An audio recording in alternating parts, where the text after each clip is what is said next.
Looking for a car you can count on? At AutoMasters, we offer a hand-picked selection of used and certified pre-owned vehicles priced right and ready to drive. With easy financing and expert service, AutoMasters is your trusted dealership from test drive to keys in hand. AutoMasters, driven by trust, powered by service. Visit our website at automasters06.com or stop by today. And oh yeah, tell them Sonia sent you. She say sports. She say sports. Sports. She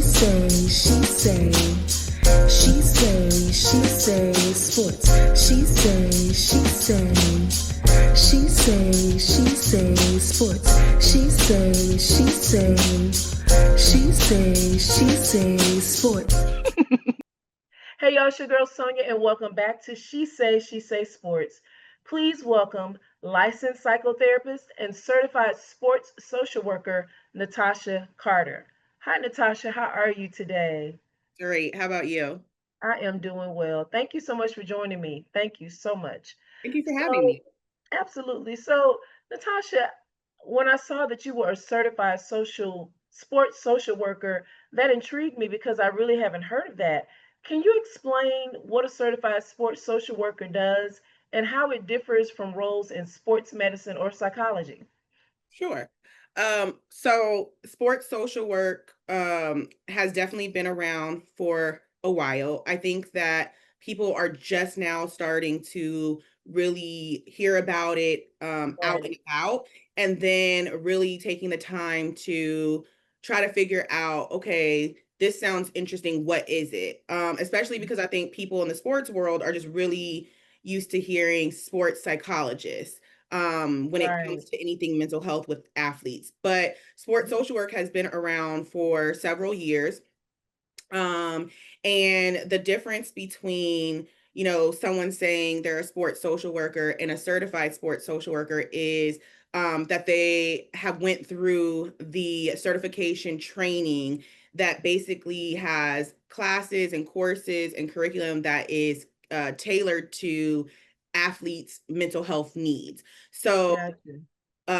for instance, the certification program that I went through, because there's one with ASWIG, which is the Alliance of Social Workers in Sports. And Mm-hmm. I went through that organization to get my certification. Individuals that go through that certification program are licensed clinical social workers, Mm-hmm. or they are social workers pursuing master's degree. So pretty much everybody Okay. in those cohorts are going to have some affiliation with social work, whether it's you're already practicing as a licensed clinical social worker or you're Mm-hmm. pursuing social work in some aspect. The biggest thing that I can say, and I have a mentor who I kind of run things by a lot because she's actually one of the individuals who founded the Alliance of Social Workers in Sports. And so, um, Mm-hmm. and she's been a sports social worker. She's a licensed clinical social worker, and she works primarily with athletes. And I think that is what is going to be the basis for understanding what is a sports social worker. It Gotcha. is a social worker. So we have the social work background as far as we look at the athlete holistically. We look at the athlete as Okay. an individual, not just an athlete. So we also cater or tailor our services to address things within their household, their community, their relationships, their careers, their childhood, if they're student athletes, academics. So we address all parts of the All athlete. parts. We don't just focus primarily on performance, which traditionally that is what and not saying all sports psychologists only focus on performance, because there are some that do therapy. Mm-hmm. But traditionally, when we think about mental health in sports, historically, that is what we know. We know of a Gotcha. psychologist who focuses on performance, whether that's performance anxiety, performance after injuries, or life transitions. And that's Mhm. what they primarily focus on. Whereas me, as a social worker, I'm going to focus on all the things. So if you're bringing childhood trauma into your sport, we're going to deal with that as I well. love that. And certification is just an extra kind of receipt for me to have so that if it comes down to me and another social worker who also says they work with athletes, if someone were to say, how do I know that? Because Mhm. we can't tell clients that we work with because of confidentiality, right? And Right. so for me, I can say, well, I have this certification that says I went through all these courses, all this curriculum. Mhm. So this says that this sets me apart from the other social workers who haven't had all of that extra training Right. and background and things like that. So the certification is just for me a bonus to the license I already have. Correct. So what inspired you to want to pursue a certification specifically in sports social work? So in 2017, I opened my private practice Mhm. part-time. Initially, I had a goal of focusing on young females, like middle, high school, collegiate level women. Right. That Mhm. was my goal, to focus on how to empower them, build up their confidence, things like that. I Mhm. was also working for a school mental health program in DC in the government, and I was stationed in different schools around DC. Okay. My first school that I was in was a high school and middle school together in the same building. And the coach of the basketball team and the athletic director came to me one day because he had some boys that really needed someone to talk to. They needed, Mhm. support. And, a lot like many schools, a lot of the social workers were tied up with a very heavy caseload with special education students. And so Mhm. that leaves a lot of the general education, population like untouched if there's not enough Right. support in the building. And so one Mhm. day he came to me, Coach Battle, like he's literally the reason why I wanted to make this transition 100% to athletes. Mhm. It was like, what do you do here? It was like my first year. It was like, what do you do here? So I was like explaining what I did, the program I was in, and he was like, well, can you see kids? And I was like, yes. And he was like, is your caseload full? And I was like, actually, it's my first year, so I'm building the caseload. He was like, perfect. And then he brought me the first Wow. basketball player.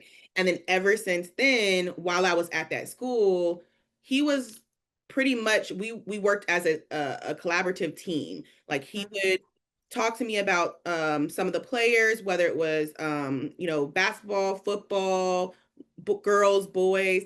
And I would, provide services to them through the program. And in that program, Mhm. I was able to provide individual therapy in the school. So they were getting therapy.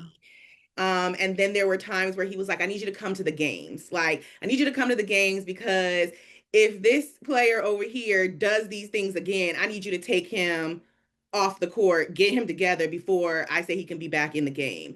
And so that Mm. is literally where I was like, huh, I was a former, student athlete and I didn't have this in high school. Right. And I was like, if I did, maybe I would have wanted to play longer Gotcha. because life happened and certain things take precedence over things that you're still trying to figure out if you love enough. So I loved Mhm. basketball, but I didn't love it enough to continue to play. Gotcha. And so I decided at that point, like I wanted to pivot to work with student athletes. Everyone wants to work with professional athletes. I mean, don't get me wrong. I will definitely take on professional athletes if Correct. they come knocking on my door. But when I interviewed during COVID, I was sending DMs left and right to any athlete that would open my DM. And I was saying, hey, I'm trying to transition fully into this role. This is what I do as a social worker compared to what you may know if you have a team clinician. Because at that point, teams sometimes didn't have somebody that they could identify. Like I asked, hey, Right.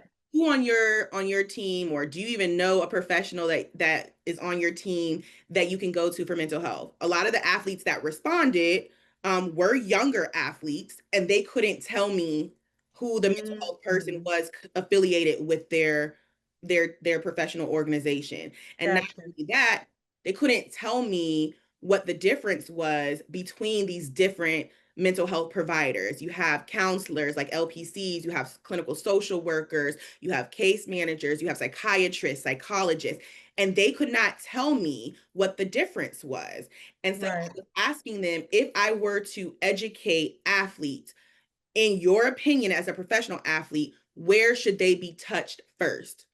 And every single one of them said middle or elementary school. Mm, And I knew then that was going to be my focus. I that wanted was your to focus focus. on elementary through high school. I will definitely work with collegiate. I do have collegiate players. I have had a few, of my share of professional athletes, but the babies, that's me all day, every day. Because I can also incorporate my passion of servicing children and adolescents. So I have both of the best worlds put together. And what I love about that is the fact that you're getting them younger. A lot of their foundations are already shaky. And when I think about social work, I think about people coming in, taking children from the home, different situations. So a lot of those athletes may be having situations like that at home, and I love what you're doing Mm, because it's not just about, like you say, about the sport itself, but it's about their mental and emotional health. And that's so important. And when you have that balance, you can move further, not only in sport, but in life. So yeah. I'm so glad you're doing what you're doing. Thank you. This is amazing. What are some of the unique challenges Mhm. athletes face that sports social workers help address? Yeah. So I think traditionally we still like performance and performance management and performance anxiety management that gets brought up a lot for Okay. the work that we do. But I think the difference is at that point, then we try to target what are some of the issues, what are some of the life Okay. stressors or your current Mhm. stressors that are triggering that anxiety, right? And for me, I can't speak for every, social worker that works with athletes, because again, there's different levels. And of course, um, with every level in your sport, there's going to come a different level or a different understanding of stressors and triggers and things like that. Someone who's 5 Right. can experience the same thing as someone who's 18. Mhm. But for me, I see a lot of like school, like behavior things, right? So somebody may come to Mhm. me and say they're acting out in school, but they do so good in sports, right? They are like That's their really safe phenomenal, place. right? But then what happens is the school says, hey, so you're not going to be able to play for this team unless you get these Mm. academics together or unless we work on this behavior. So that is something that I address with the younger student athletes a lot of the times. I still do performance, I still do stress, um, Right. injury, injury management, overcoming injuries, overcoming transitions. So transitions from one sports level to the next, transition from, collegiate to professional, professional to Mhm. retirement.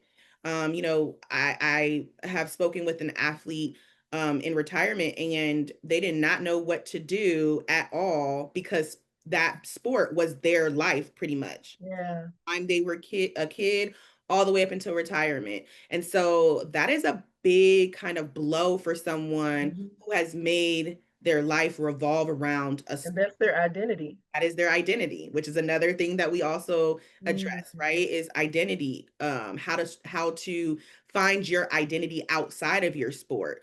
Right. So that when those transitions do occur, you still have something that you can identify as a goal or worth navigating or worth pursuing. um Mhm. a lot of times also confidence,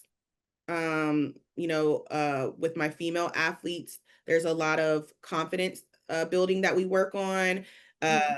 body image, eating disorders.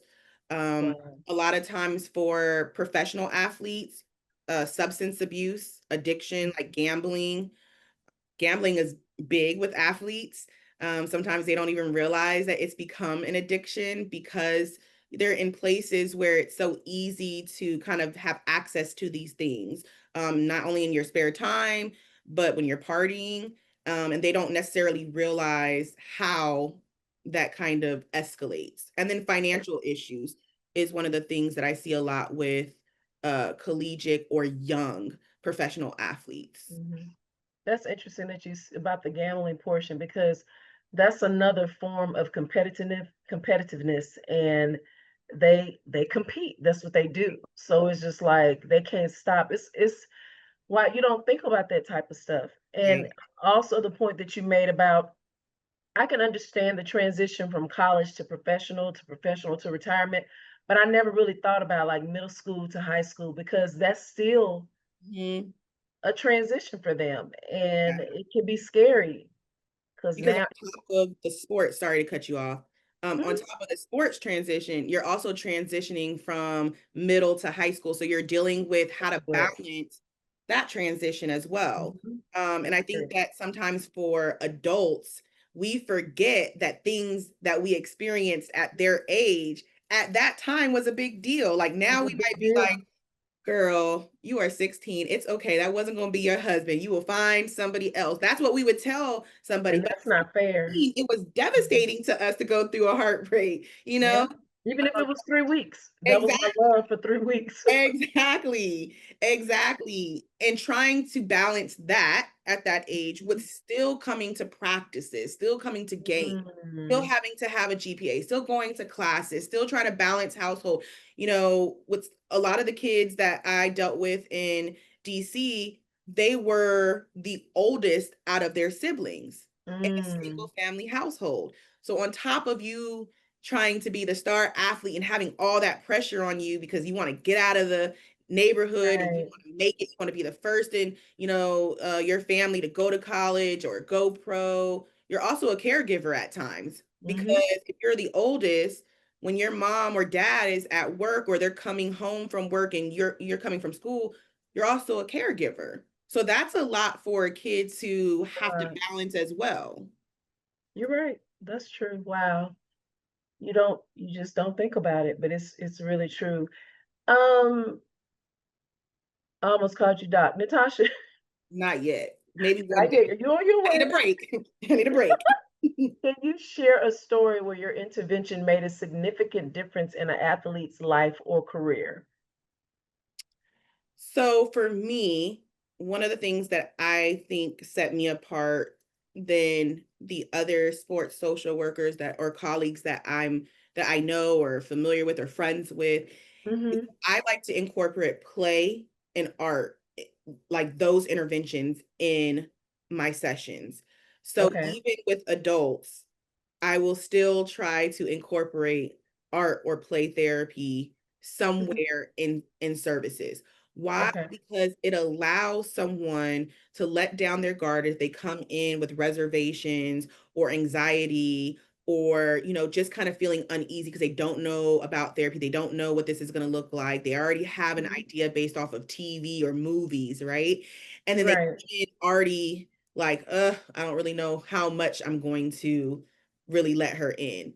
Mhm. Okay? So if we do something completely unrelated to me asking you a triage of questions, that allows you to kind of de-escalate. It's almost like tricking your brain. I don't want to say tricking your brain, but that's how I I, get what you're saying. right? Mhm.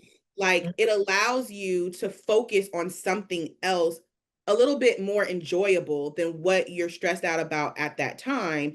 And so Gotcha. you start to de-escalate, which then allows me to be able to ask questions, those triage questions here or there during the activity. And Mhm. you're going to get you're going to have a higher chance of getting a honest and transparent response from the client.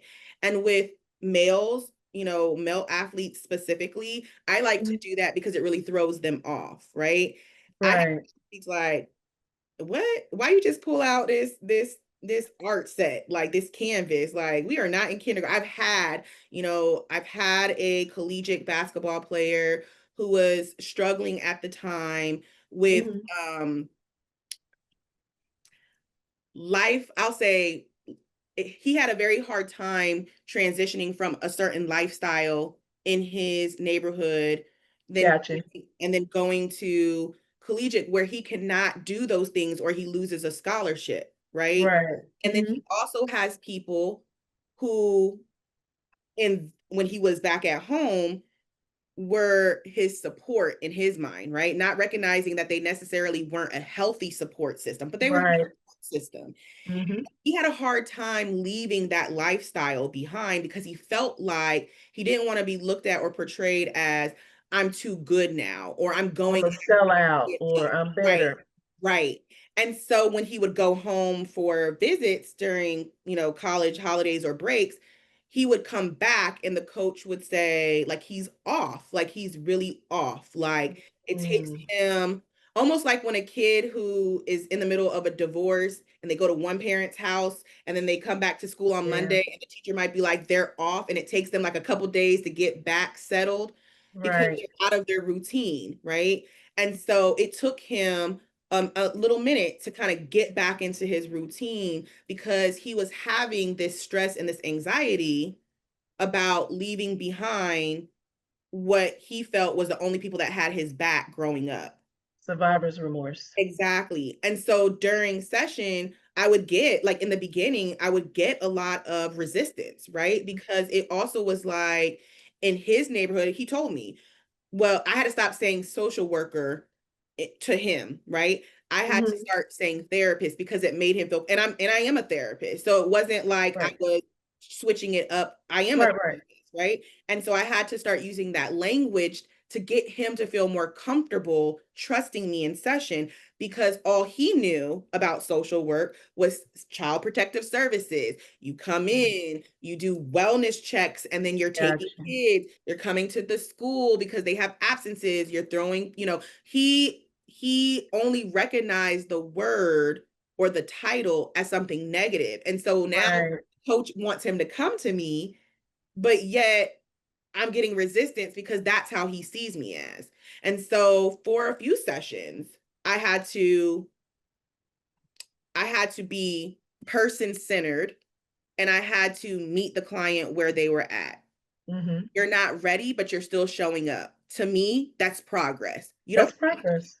He wasn't mandated. It wasn't, So required. it was not forced. He No, came on his own. no. And so I knew at that point you want Mm. support. He Now wants it. it's my job to help you figure out what support you need and for you to be able to articulate that to me so that I can, in my role, do those things to help support you or help your coach, your staff, or whoever know how to support you in the way that you need.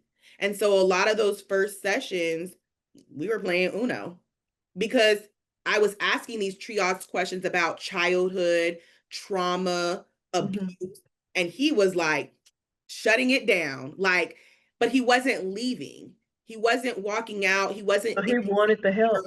right. He was still there. He just wasn't talking.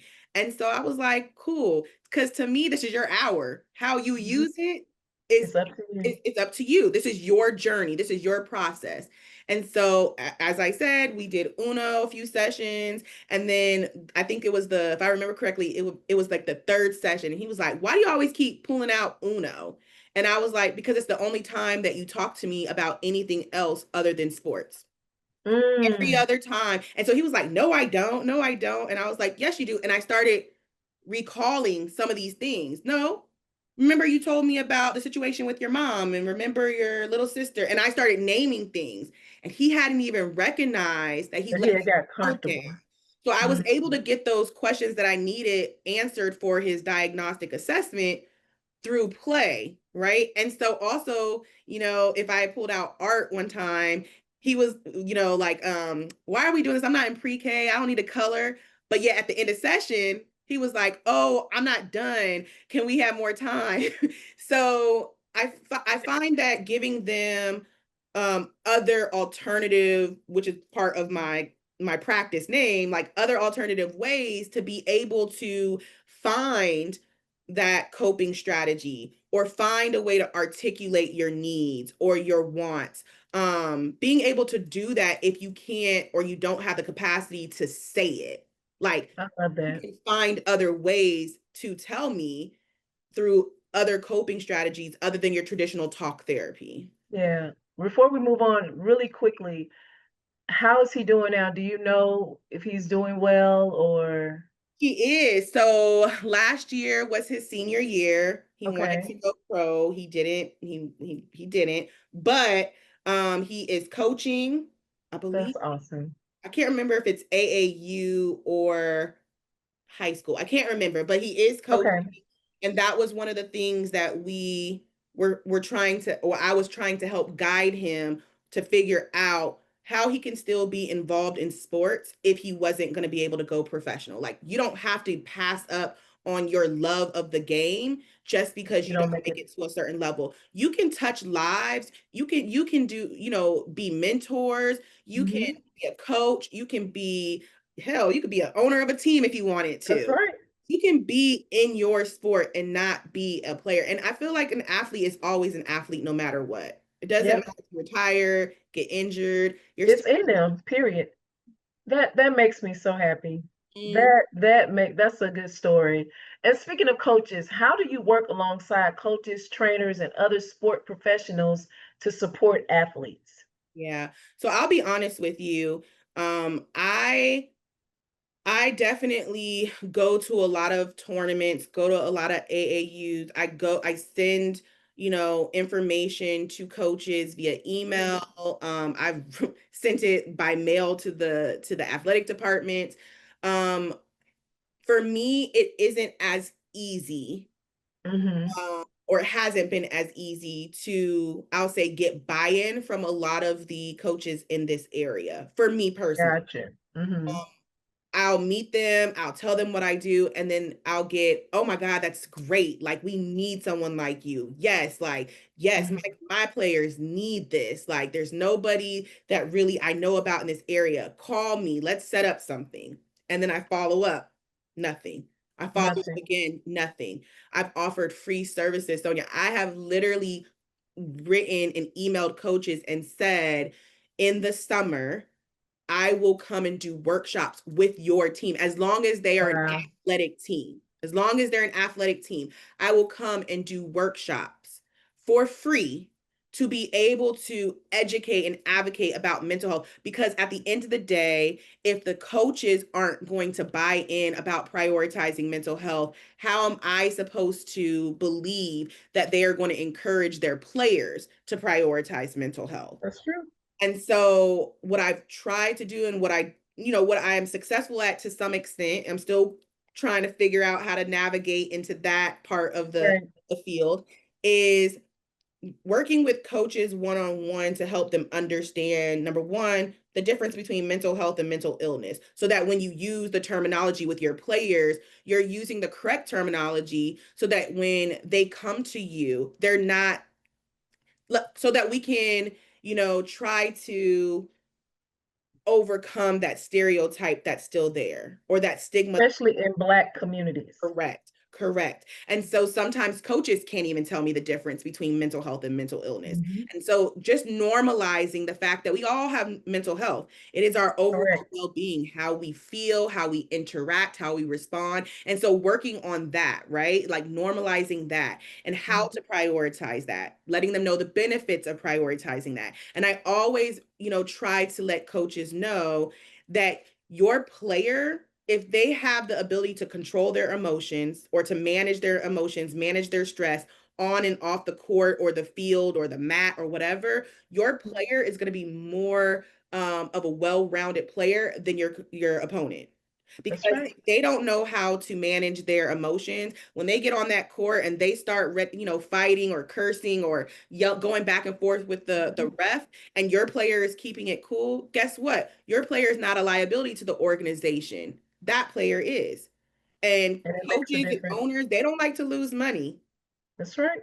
So That's trying true. to kind of get buy-in that way, and then helping them understand, number one, why it's important to have a mental health provider that you can at least refer. So I don't Mhm. expect coaches to take on the mental health role. But if you feel like there's support that's beyond you, giving coaches resources or ways or platforms on how you can direct your players to be able Mhm. to find that mental health support. And then for organizations, I try to do like consultations and workshops also to help them understand why it's important as an organization to prioritize mental health and to prioritize it so that you're not reaching out for a mental health provider reactionary. Not when Yeah, something happens. Let's do it to try to be a preventative. Put it in place so that if something happens, you're not scrambling trying to find things because somebody's on TMZ or the shade room. No, right. have somebody in place and that person is designated to handle these situations with your players. I love that. And speaking of roles that play in an athlete's life, family. Mhm. What role do family and social networks play in your work with athletes? For student athletes specifically, it's always going to be imperative that family, whether it's parents or legal guardians, are going to be involved in their treatment. I Mhm. can't teach a athlete or student athlete or even an individual, right? Set aside an athlete. I can't even Right. help guide an athlete and teach or an individual and teach them coping strategies and how to manage those emotions or how to express their feelings in appropriate or healthy ways if at home they're not encouraged to or they're shut down when they do it. Then it's like we're Mhm. not working together, we're working against each other. So you Correct. want them to understand and learn these things, but as a parent, you also have to be receptive to allowing them to practice in settings like home and school. And so being on the same page as far as not only am I educating the student athlete, but I'm educating the parent as well. And then Right. making sure that they know how to recognize progress so that they can encourage their student athletes like, oh, okay, before you would have cussed that coach out, but I saw that you walked away. I'm proud of you. Something as small as that, right? Somebody else Mhm. may see that as he walked away from his coach is disrespectful. It would be. However, you don't know the progress Right. made from how he used to respond, right? Mhm. But if me and the parent are on the same page and the parent is involved in their treatment, the parent can recognize that. And as far as social, I mean, for kids, social settings and social, your social community and your social circle is going to always be an influence, good or bad, right? They can, Mhm. for someone who's at a more impressionable age, that can be the thing that throws you off from focusing on your sport or from Gotcha. focusing on what you need to do academically, or having a good social circle can be the motivation and the support that you need to help you get back on track because they're also catching up on you like, hey, you want to play, right? So you shouldn't be skipping. I have athletes that say that they have friends that do that. Like, come over, let me help you so that you don't fail because you know what coach said kind of thing. That's good. And also temptation. I think as we get older and maybe like in the early 20s and you go from collegiate to professional, you are new to an organization, there's a lot of temptation. There is a lot of things thrown at you that you may get very blinded with, like as Right. like, just fame, fans, money, Mhm. party life. And I feel Yeah. like if you don't have the right social or family support behind you, it's easy for people to take advantage of that. Mhm. They don't care about your downfall while they're riding your coattail. They care about it when it's already too late, but hey, are they still going to be there? So being able to recognize whether or not you have a good support system is always going to be something I talk about in, treatment. I love it. So you kind of answered it a little bit when you were talking about the athlete, but are there any, because he, in his mind, social worker means taking family, are Mhm. there any other misconceptions of a sports social worker? I would say no because I don't think people know about sports social work as a thing. Okay, Right? I think if gotcha. I say sports social work, I think people automatically just go straight to social work. I think Because that's what I did. That's yeah, what I did. Yeah. Yeah. And so for me saying I'm certified, right? Because for me, I believe licensure, I believe it trumps or it sounds better than certification, right? Mhm. But if I say I'm a sports social worker and I'm trying to get you to understand that this is a real thing and that it is something that has been around, I also want the certification aspect mentioned so that you know that not only is it a real thing, but like you legit have to go through school and education to be able to say this. So I'm not just a licensed clinical social worker, I'm also a certified sports social worker. So Right. to me, I feel like that is the barrier that I still see is that because I didn't even know that there was a sports social work kind of title until I connected with my mentor. And Mhm. she kept saying, you work with athletes, give, put some respect on that. Put some, and I was like, oh, okay, so I just say I'm a social worker that works with athletes. And she's like, You no, are you are a certified. sports social worker because you have done the work and you have done the trainings and the curriculum that Mhm. allows you to tailor your interventions and your services specifically to athletes. Not every social worker can do that. I love that. That's true. What advice, Natasha, would you give to young professionals interested in becoming certified sports social workers? Number one, I would really tell them to research social work in general. Make sure Mhm. that that is the direction that you would like to, or the path that you would like to take. Mhm. Because if you find it hard to connect or to get your foot in the door in the sports world, you still have to fall back on social work. And if that Yeah. is not something that you find interesting or you love, or even, you could see long term, then that probably isn't the trajectory, the path that you should take. Correct. Because at the end of the day, I'm a social worker first. I'm just a social worker who works with athletes. So I still have social work, um, ethics I have to, abide by. I still have social work classes I still have to do, Mhm. every time I renew my license, things like that. That would be the first thing. The second thing I would say is really network with other individuals who work Gotcha. with athletes in the mental health, field so that Mhm. you can really understand what trainings might be out there that you can do because there's nothing in school that's going to give you. I mean, they do have something now. I think it's Mhm. University of Kentucky just opened up a doctorate of sports social work program. I'm actually thinking about doing that. Wow. Literally it's a doctorate of sports social work that is going to be your your doctorate. And so I really think that finding other individuals in that field that you want to be in to ask Mhm. questions. I'm really big on mentoring. I think that mentoring is a two-way kind of street. I can learn Mhm. from my mentor, and I think that my mentor can learn from me because sometimes our mentors are already in the field.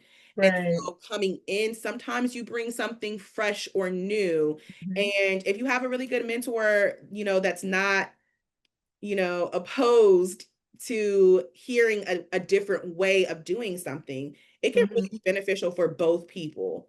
My mentor is amazing. She's very, very heavily, I don't know if you know of Natalie Graves.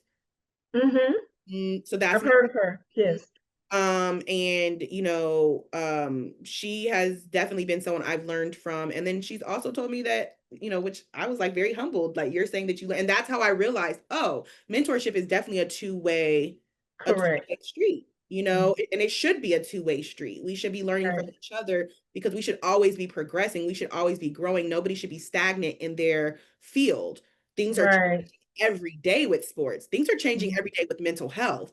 And so if you're going to be in both of those fields, you have to be up for understanding these new changes. Right.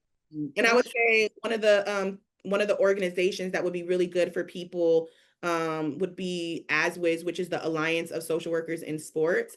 Um, mhm. even if you just follow them on social media to see certain things or go to one of their conferences, like it's not, the members of that organization are not just social workers. They're other providers or other clinicians, or sometimes they're not even mental health or social work related, but they're just Mhm. advocates of social workers trying to make a difference in this sport. So you don't have to be a sports social worker to be part of ASWIS. And that's what Right. the organizations that's really helped me in navigating through this field. I love that. And at the end of the show, I want you to give that, if it's a website or something that we can follow. But our last question before I let you go, Natasha, how do you see the role of sports social worker evolving in the next 5 to 10 years?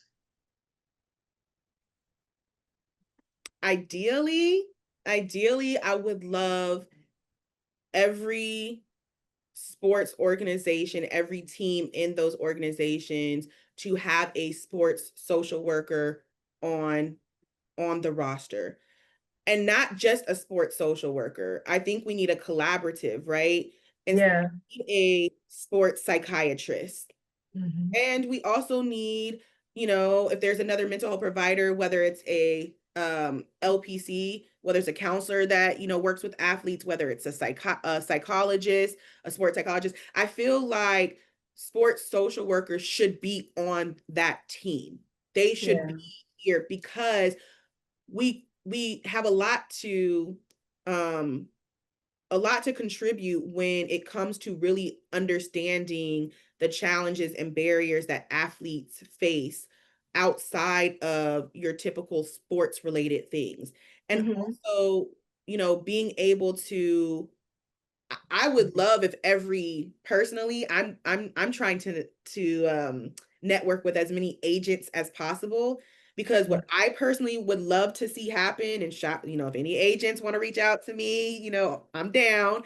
I would love for, sports agents and agencies to have a sports social worker, even if it's not on your team, as a referral, because I I love that. think personally it would be beneficial if you did an assessment with every new rookie that comes into an organization, because that would give you an understanding if they're bringing any trauma, if they're Hmm. bringing any, things that might lead to a crisis, if they're Right. bringing any, substance or, addiction, anything, family.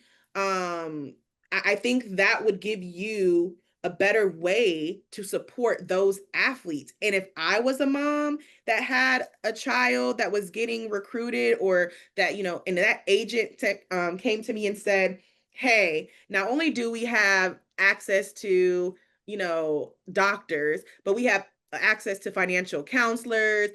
So you have all this. And then you say to me, and we have, a sports social worker that they can meet with, when they first come in, to also assess if there's any resources or supports that they need, we can help connect them. I would be like, well, dang, you taking care of my child all the way around the block. All the way around. So there's no reason why my child should slip up in your care, because you have put everything in place to touch every aspect of my child's life. I feel like personally, if I was a parent, I would feel more comfortable letting you represent my child. Same here. I love that. And that's what I'm hoping too. I'm hoping people will open their eyes and see that what you do and what the other certified sports social workers do, it is so needed. So, Yeah. so needed. Natasha, thank you so much for joining the show. However, before I let you go, we play a little game called What You Know. So I'll ask you a few questions. Don't do that, Soror. I'll ask you a few questions, and you choose, and it's multiple choice. My friends, some of the people who've been on the show, I used to make them figure it out. They was like, you need to do multiple choice. So now I do multiple choice. So you Stand on choose the it. one that you feel that is correct, and that's it. No, Don't make me look stupid on here though. no. Oh Okay. no, it's all sports stuff, and Okay. like I said, they're easy. If you don't get it, it's fun, and you'll learn something today. How about that? Okay. Okay. All right. What sport is known for its love score? Is it bowling, golf, tennis, or pickleball? What sport is known for its love score? I guess it would be the first one that I don't know. Love score. And you said Like it not as they're not getting 2 points, but it's like they get love. That's their score they get. Bowling, okay, golf, okay, tennis, okay. or pickleball. I'm just gonna take a wild guess and say pickleball. Tennis. We're close. Serena Williams. Love. Yeah. Tennis. I don't like this game. Okay. Oh, don't do that. How many players? How many players are on a standard baseball team? Oh my gosh. Is it 9, 11, 10, or 12? I see you. 9. And the crazy thing is, dude, I have a baseball player and a softball player on my caseload. Like, Oh my gosh. oh my goodness. Okay. 9, 11, Uh-huh. 10, or 12.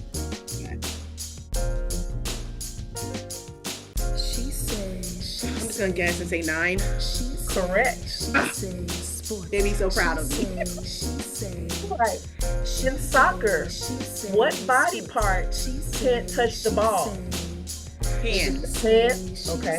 Well, you got Okay, sorry, go ahead. Wait. Let me not speak too fast. hands, head, feet, or back. But you were correct. Hand. Okay. I need to slow down. I got too excited. I got too excited. I got What sport is known as the king of sports? Is it football, baseball, soccer, or basketball? known as the king of sports. King of sports. Football, baseball, soccer, or basketball? All right, yeah, this is definitely a guess. King of sports. You said it like that was a clue or something, but I didn't get no clue out of that. It is kind of a clue. King of sports. I don't know, because the only thing that I'm thinking about is like king is like, you know, they're high up there, so like hierarchy, so maybe like which one I think. Okay, I'm just gonna guess. We're gonna go with football? Soccer. It's due to the global reach, because you know everybody watches. It's worldwide. Yeah, you need to word that one different. Ma'am, that was what Google gave me. All right, last Should be one. using chat GBT like, let me see. Fix it right. Last one. Which player holds the record for the most career triple doubles in the NBA? Is it Russell Westbrook, Okay. Michael Jordan, LeBron James, or Seth Curry? Triple doubles, most career triple doubles. Don't rag on me about this one. Okay. Russell Westbrook, Michael Jordan, LeBron James, or Seth Curry? That has repeat the question, that has the what again? Which player holds the record for the most career triple doubles in the NBA? There's two that I want to say, and okay. I'm just gonna go with LeBron James. Incorrect. Russell Westbrook holds the record for the most career triple doubles in the NBA with 203. He surpassed the previous record, which was held by Oscar Robertson with 181. Hey, I learned that yesterday too when I was on this. Don't do that. Don't do that. It's okay. You got two right. You're like, how she a sports social worker and she don't know sports? I'm like, I know mental health though. I know. Right. You know the mental part. Natasha, thank you so much for joining us. Tell the listeners how they can follow you on social media. Give them information regarding your business as far as the website, and also the website that you mentioned earlier. As with Mhm. So my website is www.lacellc.com. So www.lacellc.com. My Instagram, I have two, so I'll give you both. I'm trying to figure out how I'm gonna merge both of them. So I have one, it's game changing therapist, and then I have a more structured business one, and that one is team therapy, so TEAM therapy. That one's just strictly all about the organization, and if I do any speaking engagements, and also just like mental health facts. And then the ASWIS it's the Alliance of Social Workers in Sports, and it should just be aswis.org, so let me just make sure. It is www.aswis.org.